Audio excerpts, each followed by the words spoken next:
I think Fury is many things right now, and I'm disappointed in some of them. But the one thing I don't think he is a coward. You got the 5 in mind?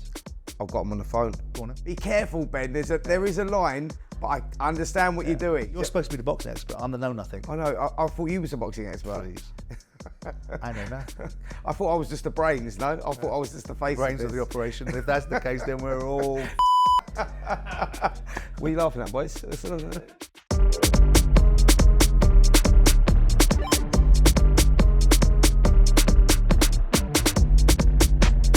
Welcome to Talk Boxing with Simon Jordan and Spencer Oliver. This is episode 59, and we'd like to thank you for all those who voted for us to get our silver. But like Ben Whittaker, me and Spence over there are not a collector. You're a collector of silvers, aren't you? You do like silvers, don't you? Yeah. Well, I don't like them because when I heard silver, I did tell you the story. First loser. 1994 Commonwealth Games, won the silver medal. Haven't took it out of the draw since for that reason. Right, we're good to go.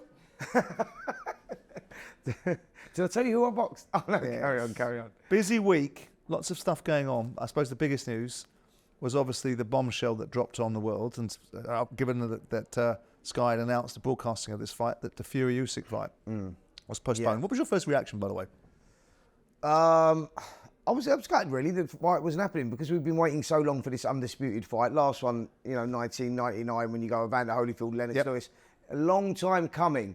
And I thought we was finally going to get it, and I was disappointed. I was quite gutted. I saw the footage actually. You actually sent me the footage. I did. You sent me the footage before it even broke. I looked at it. I knew it was legit. I mean, I know there was a lot of rumours circulating. Was it real? Was it old footage? No, it was legit. It was one of those things. One of those things that happens in sparring. Fury spars with an open head guard.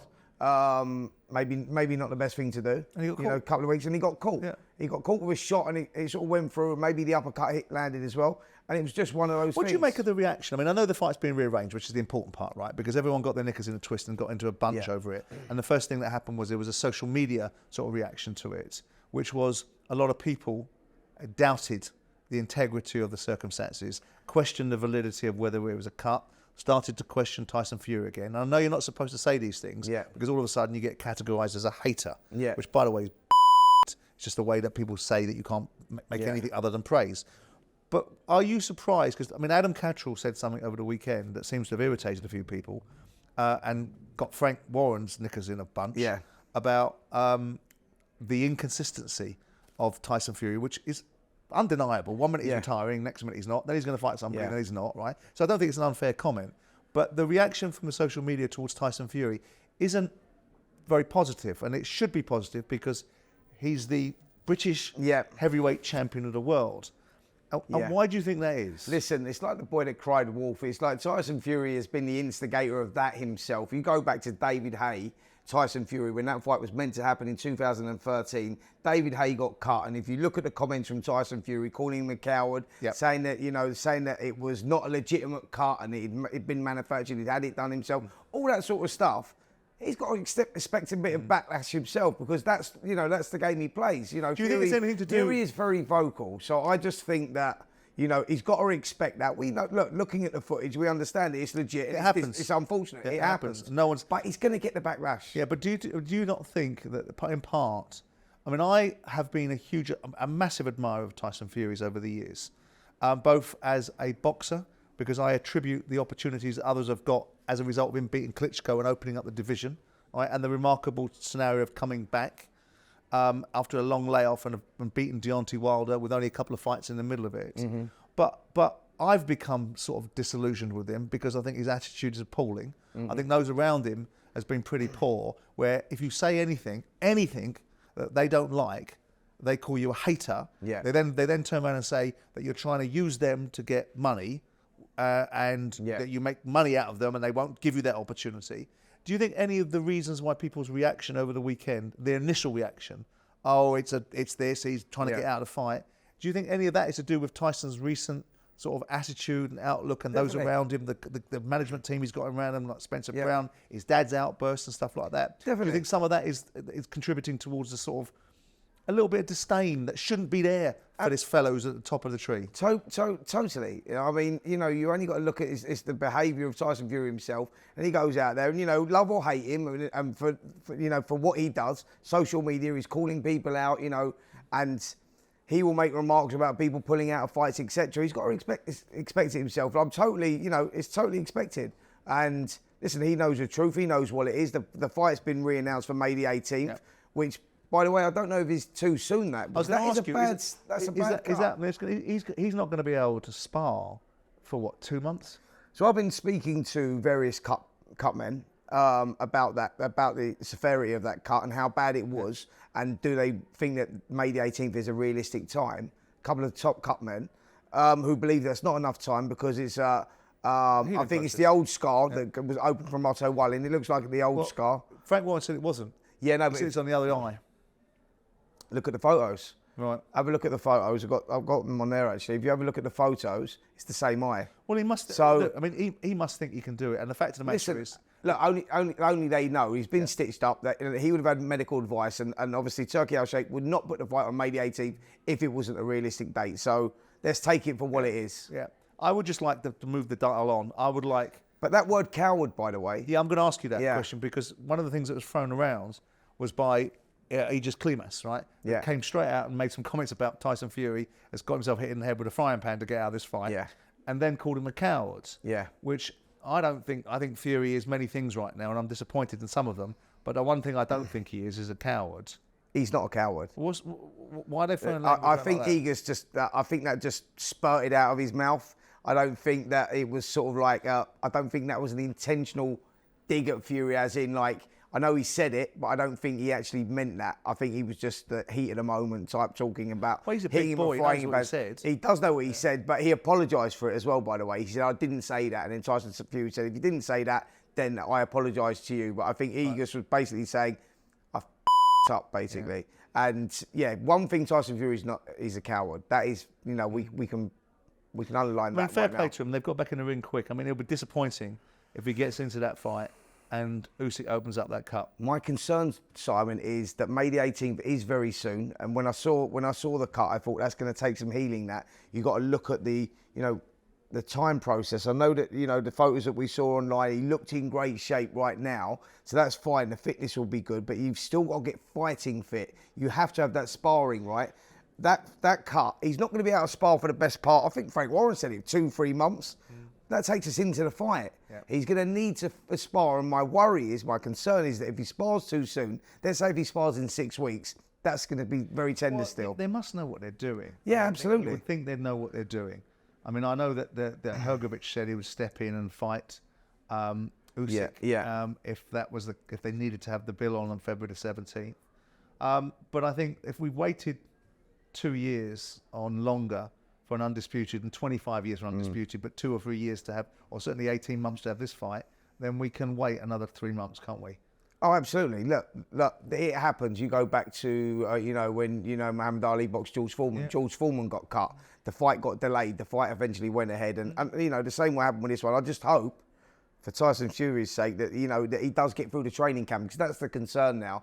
Because if it is a reoccurring scar that had opened, then we've got a problem, because the scar tissue will be soft, and let's hope he can get through his training. I'm assuming that they will know what they're doing. But listen, sticking with the Fury camp, I mean, what do you make of this ridiculousness going on between... I know you're going to ask me this. Well, he's like Grandpa Monster, isn't he? Yeah. John Fury. Yeah. And this video with Carl Froch. I mean, Carl... To get it right, Carl basically has questioned Fury's record, hasn't he? Tyson Fury's son. And said something similar to what Adam Cattrall said a while ago, is he's had 6 world title fights, 3 against the same fella, 2 against people that he's already beaten, right? Yeah. And he then said, we also need to look at Fury in the rounds. Yeah. And John Fury's got with that. John's had a dig at Cole, saying, listen, have a look at... He's trying to trade on his name, he's jealous and all that rubbish. Don't talk about, resumes and legacies, etc. Look, Cole Froch, you're a bum. Listen, Cole Froch is one of the greatest fighters that Britain has ever produced. Like, you look at his legacy and his resume, it's pretty impressive.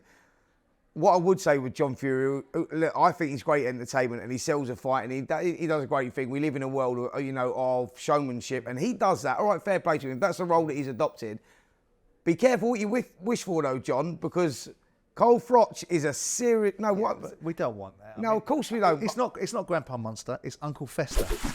That's the one I was looking for. Look, all I'm saying. I don't want to see Uncle Fester coming in on the ring on his Zimmer frame, right? Yeah. Fighting Carl Froch, right? In front of this 90,000 Wembley Stadium. I know. Oh, come on. Then. I spoke to Cole we're about all it. mugs, but we can't be that big. We're not going to pay to watch that, are we? I spoke to Cole about it on Saturday night, and he said, "Listen, he's got to be very careful, mate, because don't wake the Cobra up. Don't bring him out of retirement because he's still in good nick." Carl, you cannot be involved in this. Yeah, you cannot get involved in Listen, this. There's no credibility. No, you got to be. Have you ever seen anybody in sport have their old man be so prevalent? No, just. I'll tell you what, we can ask Frocci next week, can't we? Because we've got him in next week. Nice. So we'll ask him. Nice. And we'll put it upon him. If he dares to suggest that he can't help himself and he wants the old cashola, mate, right? We'll make sure that we discredit him to his face. Absolutely. Look, listen, one thing, right, that Cole is still in great shape, loves a scrap. He's only got to be tempted. And the second thing... This is a 56-year-old, 57-year-old man. Simon, this is the most important thing. Is he this is the most important thing. As you know Cole quite well, like I do, the guy loves a pound note. Well, that's my point. And he don't like spending a pound note, by the way. That goes to you, Cole. We know that. He don't like spending a pound note, but he loves a pound note. So be careful what you wish for, John. That's all I say. But the worst thing about that is, before we drop this sort of mundane subject, is if they got 90,000 fans, you'd have to walk around now for years listening to Carl Froch say, "I got 90,000 fans to fight Uncle Fester." Yeah, retract that statement, John Fury, please. I'm just saying. Yeah. More friends in the Fury gang for me. Beterbiev, Bivol. Date confirmed. The best fight. June 1st. The best fight in boxing right now. Yeah, love it. Great fight. Who wins? Where do you go? Do you think he'll have a rematch attached? I was actually big on Bivol. I just thought that Bivol would dominate him with his discipline. Yeah. With his discipline, and his boxing IQ and all the rest of it. And after the last performance from Beterbiev against Callum Smith, I just looked at him and thought, you know what, this guy is better than I thought, because he's not just a wrecking machine. He's not just a monster with incredible strength and brilliant punching power. But he's actually got a great boxing brain as well. And what we saw there was how when he boxed Anthony Yarde, he was getting caught by silly shots. Beterbiev, maybe a lack of respect towards Anthony Yarde, but he was getting caught a couple of times, and he had to dig deep actually. But against Callum Smith, you saw he made those little adjustments. He was catching the shots well. But this guy is serious, yeah. So it's a proper. I go for Artur Beterbiev to win that. So do I. Yeah. So do I. Do you think they'll have a rematch clause in that fight? Because that will affect people like Josh Buatsi. Yeah, but if I'm honest, a fight of that magnitude and what they both achieved, I think a rematch clause is worthy. I think that they deserve it, as long as it's not a one-sided mauling. Yeah. Which I don't expect it to be. No. I don't think it will be.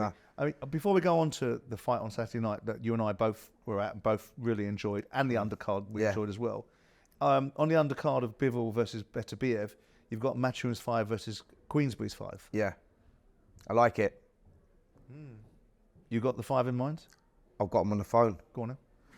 I've spent a bit of time here, mate. Why do you keep putting your cheap old Louboutin soles up in front of the camera like people want to see it? Right, do you want to tell the story about the Louboutins? They're knockoffs, you know. Look, you've got your granddad's slippers on, and you haven't had them on. They weren't on yesterday. What did you have on yesterday?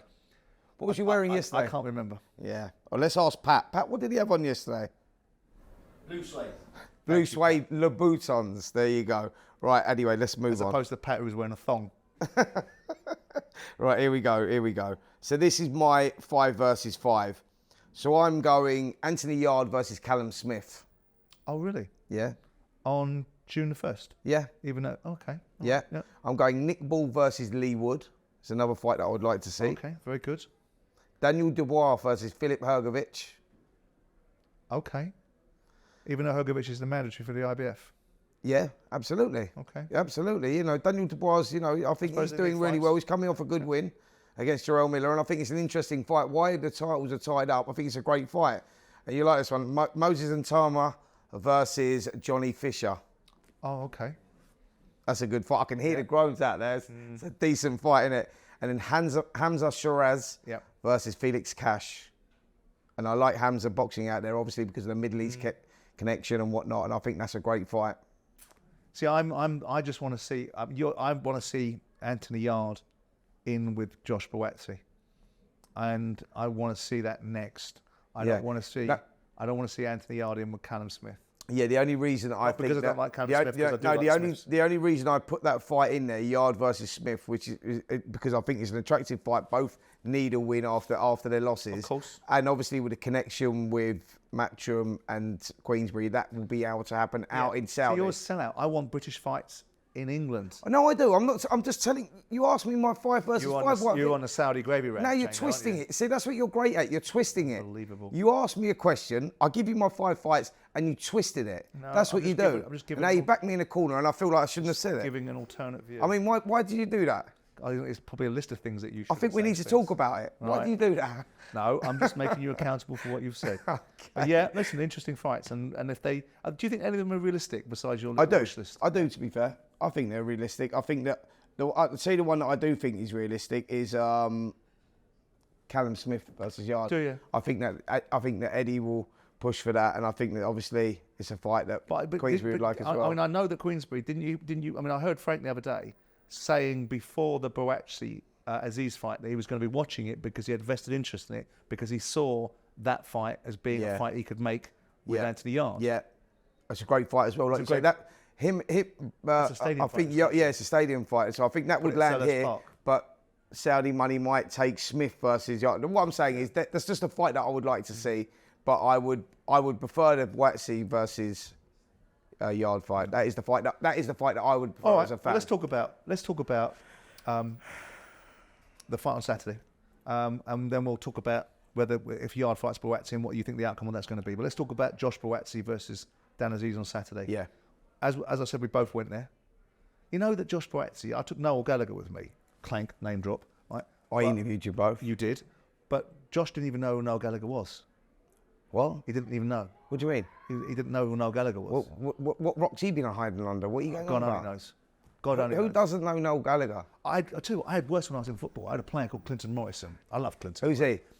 He was a forward. Oh, who was sorry. he? But we were out in Spain training, right? Yeah. And Clinton Morrison and Bill Wyman, who was in the Rolling Stones, right? Yeah. Bill was a Palace fan. Comes down and he says, "Can I come and watch the lads train?"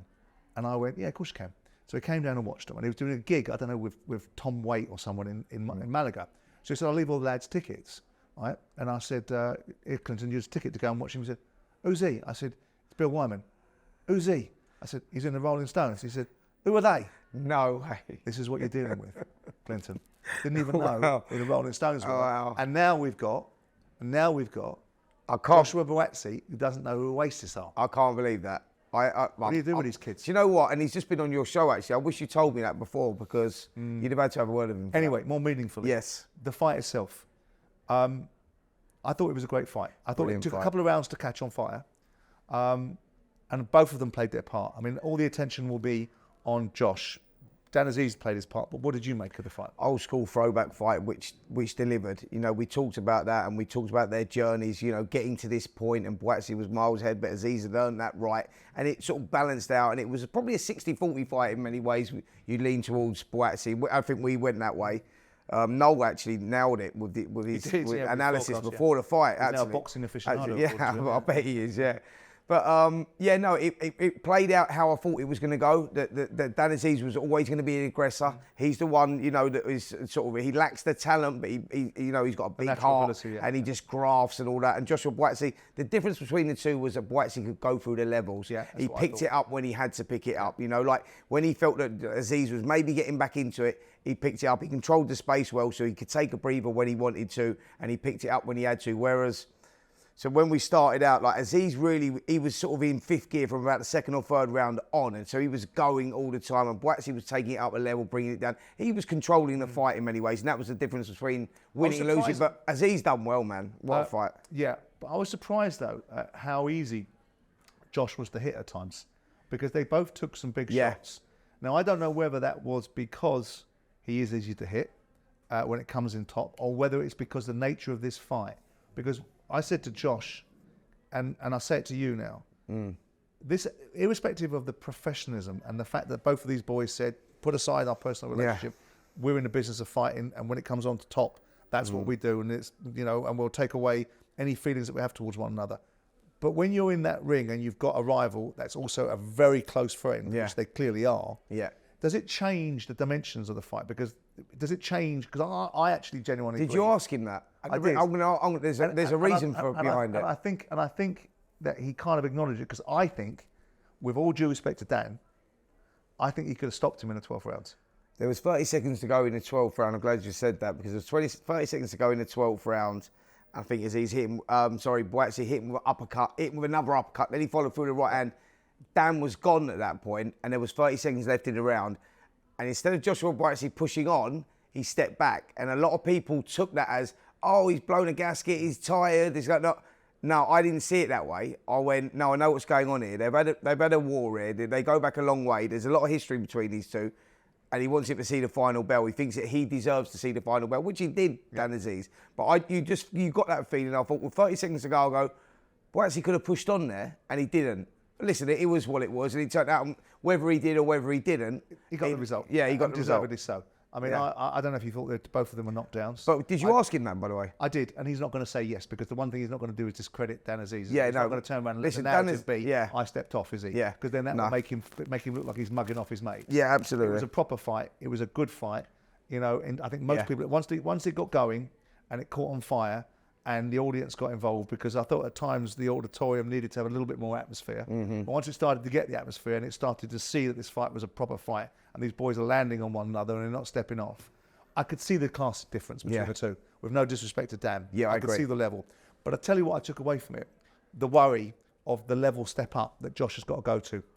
Styles make fights, and Craig Richards fought Dmitry Bivol, and everyone felt that Bivol, you know, if Craig had been a bit more, not brave, but been a bit more believing of himself, he could have won that fight. But in recent times, Bivol has looked like the class act that we know him to be. Yeah. Beterbiev, has looked like a world beater against whoever he's been in with, right? Yeah.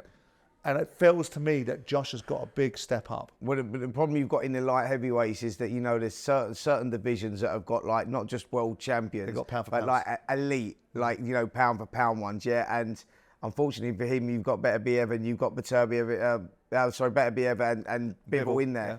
And that's the big problem, that them two are, they're levels, you know, and that's where Buatsi's. So listen, there's some big fights for him out there. But it is a big, I mean, what we saw on Saturday night, to be able to fight against Bivol and Beterbiev, there needs to be another set of levels in Josh Buatsi, because what we saw Saturday night doesn't beat either of those, does it? You can't take them shots against one of those two. That's that absolutely. And that's why I make the case, and I said it to Josh, and I'll say it to you, that the interim fight for me, for Josh Buatsi, economically as well as logistically, is Anthony Yarde. 100%. I think for the British fans as well. Yeah, because Yarde's been in twice with two, you know, with Kovalov, right? Yeah. And with Beterbiev. Yeah. Looked good against Beterbiev. Looked good in the first fight and could have won the first world title fight he had.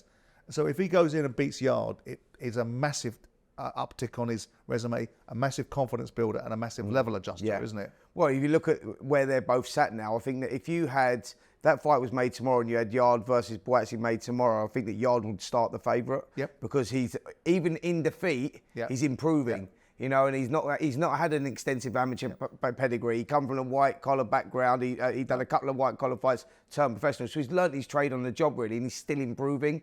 Whereas Buatsi, you look at him and you go back to his last fight. Absolutely. But so you see those improvements even in the losses that he's had. Buatsi, you look and you go back in his last fight against Stepien. I mean, against Craig Richards, he looked good, but then, you know, Richards is a good fighter himself. Yeah. That was a tough fight. You go to the last fight against Stepien, you look at that and you go, that was a little bit lacklustre, that. You're getting hit with a little bit too much, a little bit one-dimensional at times. Yeah. And we saw it there as well against Azeez. Like you say, I think that you nailed it, as in, you know, Dan Azeez, who's not the fastest fighter, yes, he's very persistent and he just keeps plugging away and he looks to systematically break his opponents down. But there were times there when you're going, Buatsi's taking shots that he shouldn't be taking. And against a different calibre of fighter, you would be made to pay for that. Yeah, absolutely. I think Buatsi versus Yarde, if they can make it, is a stadium fight. Is the fight. Yeah. And I think, you know, if I was to own Palace, I'd have it at Palace. And I know Josh would want it at Selhurst Park. And I think they can build that fight. Yeah. And that fight can sell and be a stadium fight, because I think Josh has done himself the world of good with that fight on Saturday night. It was live on Sky. Yeah. The audience was a full house at Wembley Arena. Yeah. And Yarde, in the last fights that we've seen him, is impressive. Yeah, very. And he's lost to Beterbiev. So I think, and I know Ben wants that. Ben Shalom would like that to be a stadium fight in Britain. and I hope that it can be. You think, right? You think Yeah, the same? I'm the same with you. I'm exactly with that. I love that to happen. Sticking with light heavies, it's been a bit of a furore, and I don't really understand why. And a couple of people, my mates on Saturday night, were irritated by it, and Noel Gallagher thought it was unnecessary. I'm talking about Ben Whittaker. Yeah. And his antics, his showboating. His lack of respect for his opponent, probably a better way of putting it. Yeah. Yeah. I mean, I think he's a remarkable talent. Ben. Showman. And I think some of the stuff that he did was engaging and interesting. But where are you on Ben Whittaker and some of this stuff? Here it is, Simon. What's everyone talking about from that show? And we had a classic there at the top of the bill. What's everyone talking about? Yeah. They're talking about Ben Whittaker. Yeah. So mission accomplished. Yeah. That's what he's all about. He's a showman. You speak to him outside of boxing, off camera. Lovely kid. Yeah. Do you know what I mean? Really, really nice, humble guy. But that's what he does. And we live in a world of showmanship, right? And so, love it, hate it, he's going to be a bit of a Marmite character. But you've got Same as Azim, absolutely. That's what I said. I said you go back to the days. You even go back further, like when you're talking about Muhammad Ali, Azim, and then you go like Azim Hamid. They're showmen. People didn't like it initially at first, but when you recognise how good he is, you're going to appreciate it and just let him do it. Well, I mean, Hector Macho Camacho was a bit like that, wasn't he? Exactly the same. You know, if you can fight. Yeah. And of course, from my point of view, I think there was a line. I think the referee practiced his little demonstration in the mirror, didn't he, about the fact he could remonstrate with Ben because he's done a pirouette. But I think he's a real talent, and I'll be interested to see where they match him next. I think Louis Edmondson is the next one out for him potentially. Yeah, Edmondson. Yeah. Louis Edmondson. Yeah, that's a good fight, by the way. Louis is a good fighter as well. Bad blood. There's been a build up, and that's the road that they're going to take him. I mean, where Whittaker's at, what is he now? 6-0, 6-0, 5 KOs or something. Where he's at right now, he's going. He would take the loser, like he said, give me Dan Azeez. I want to fight Dan Azeez. But that's what I go. It is too early. What I'm saying is that's the confidence and the self-belief. Yeah, but he needs to be match made. Yeah, but that's what they're going to do with him. Yeah. But I think if they do it right, I think he could be the next. It's important. British boxing star. That he stays busy, right? Yeah, they've got to get him out maybe 3 times this year. And injury free. Yeah. But great, unbelievable talent. I really enjoyed that performance, by the way. I know that he took a lot of criticism. I thought it was brilliant. I sat there and like you say, like spinning around, back flicking and all that. I went, be careful, Ben. There is a line, but I understand what you're doing. He's a piss taker. It made me laugh. Yeah. And the balance and poise that it took to do it. But we'll see. I'll be interested to see if he can do it when he goes up a level. I think he'll have other things on his mind when he's starting to get. But he's got people talking, and that is the most important I tell you, thing. yeah, absolutely right. But the only thing most people talking about you is people not talking about you. Yeah. But I do think that when he put him down, when he put Carly down, in the second round, I think it was body shot. I think he thought the job was done. Yeah. And I think he was a little bit surprised. Yeah. That the fella came back and was game and gave him a couple more problems. Listen, he just recently taken Dan Azeez the distance. Like he's a tough guy, If you look at him, and who was the other one? Zach Parker. He took 7 rounds. Like this guy. He knows how to survive. He knows how to get in there. And when he went down in the second round, the corner man was up. He was ready to throw the towel in, but Ben started pissing around again and doing a little bit, and he sort of let him off the hook a little bit. Like you say, I think he thought it was one more shot and that was it. But he recognised, hold on a minute, I'm going through the levels a little bit here. These guys come back a little bit. So good learning fight for him. What did you change the subject? Conor Benn. I saw Conor and the face-off, the interview that Eddie Hearn. Orchestrated, where Eddie was sat in the middle and Pete Dobson was sat on one side and Conor Benn was sat on the other, and Conor was quite ferocious in his attitude and making light of Pete Dobson and suggesting that he was nervous and his knees were shaking, which, by the way, his knees were juddery. Pete Dobson told us about him being the best kept secret, and that ultimately, if Conor Benn met him in the middle of the ring, he was an unwise, dumb fool to have done so. Conor got a victory on points. Yeah. Dobson played his part in that, by the way. He pushed Conor a couple of times there in that fight as well. And it was like, look, Conor Benn was expected to get rid of Peter Dobson. Dobson, like you say, was like maybe the occasion, he didn't handle the occasion that well. I don't think he was used to the bright lights. Like you say, his knees knocking a little bit and all that. But he wasn't a bad fighter. He had a 16-0 record, with a good knockout percentage. Was it 9 knockouts or something? What did I make of it? Look, I thought it was an entertaining fight, to be fair. I thought Dobson played his part in that fight. And I think what we recognised there was the punch power for Conor Benn wasn't there. The shots were landing, but it didn't have... You know what people are going to say? Yeah, absolutely. Yeah. Didn't have the same effect, the punches, and you just go, okay, all right, it is what it is. Yeah. That's 2 on the spin now that have gone the distance. And then, social media is like a fight's made on social media these days. Because like, you know, like President's Conor Benn now calling out Gervonta if you can Davis, elect a calling him a little munchkin, Yeah. and he go, is that how you get a fight? You go, no, you got to go. We need to see him in with someone better than Peter Dobson. Put it that way, you know. Like if you're going to talk about boxing, Gervonta Davis, Devin Haney, like calling out all the big names, Chris Eubank Jr. We need to see you stepping it up a little bit. Well, I mean, he's got a challenge, isn't he? Because he can't fight people in this country at this moment in time. And people are going to be slightly concerned about the perception of fighting him until certain things are cleared up. I saw Robert Smith on Saturday evening and asked him, hold on, last time you saw it, you know, when's Conor's appeal? When is it? And February. I think it's in the first, it's in the second week of February, I think. Okay. And some of the delay was because Conor is over in Las Vegas fighting. Okay.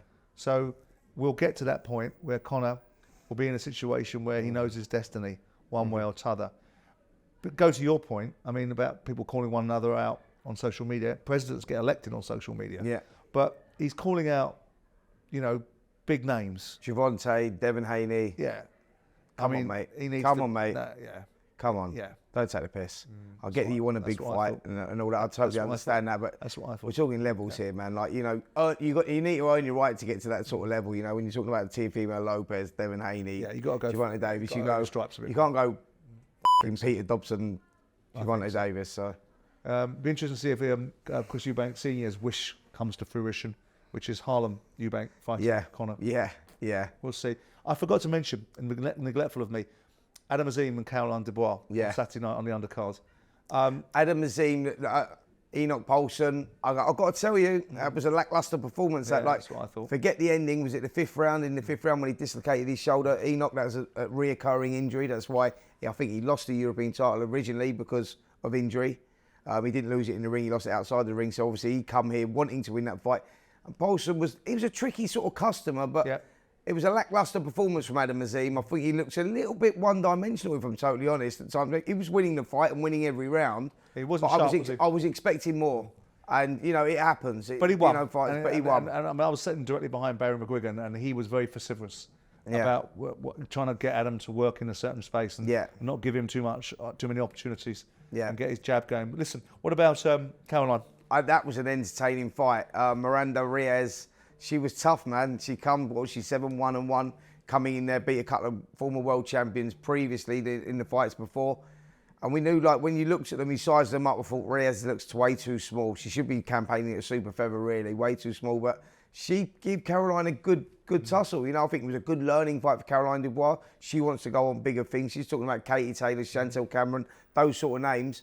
And that was a good, you know, I think it was a good learning fight for Caroline. She got some good rounds under her belt, but I was impressed with Reyes, who she stuck in there, and it made for a really entertaining fight. And she gave it to Caroline a couple of times. And I thought, do you know what? I thought the whole show, by the way, So did I. it was a very entertaining show. It was good. Yeah. Boxing needed that. Yeah, so do I. So do I. Yeah, it was very good. Again, I say, because I've made this point, so that people who get all petted lips about things, I did think the atmosphere could have been a bit better at times. So it's not just said about you lot and Saudi, is it? But I thought the overall thing was the event was well put together. The card was good, and each fight had its own merits, didn't it? Yeah, very good. Listen, a couple of other things before we go, just to close off. Teofimo Lopez is back this weekend. Yeah. Jermaine Ortiz. Good fight. Good fight. Ortiz has only lost previously once. That was in a unanimous decision to Lomachenko. So it tells you where he sort of sat. He's a decent fighter. Beat Jarrell Hemmings, is it? I think it is. Herrings. Yeah, sorry. So yeah, he beat him. Now, You're supposed to be the boxing expert. I'm the know-nothing. I know. I thought you was a boxing expert. Please. I know nothing. I thought I was just the brains, no? I thought I was just the face Brains of of this. the operation. If that's the case, then we're all... What are you laughing at, boys? So yeah, look, he was a decent fighter. He's a decent fighter. It's a good fight. He's a switch hitter. And Teofimo Lopez last time out against Taylor looked back to his best. If he boxes like that, he wins the fight. But Ortiz is a good fighter. Good fight. And, it's a good So we fight. got Hamza Shiraz out as well. Yeah, against sure. Liam Williamson, who Another topped the great bill, which fight. Anthony Yard's fighting on. Another great fight. You know what Liam Williams is all about. He'll bring it. I haven't tough. forgiven Hamza for the things he did to Bradley Skeet. I've got that. I'm like an elephant. I remember these things. Yeah. You're not over that, no? No, I'm not. Okay, No. right. But he's a good fighter, though, isn't he? Yeah, he's very good. You've got to appreciate he's a good fighter. He is, yeah, and I think, you know, being up the weight as well suits him. It's a great fight. I think Liam Williams-Sim's a great fight. I fancy Shiraz in it, if I'm honest, yeah.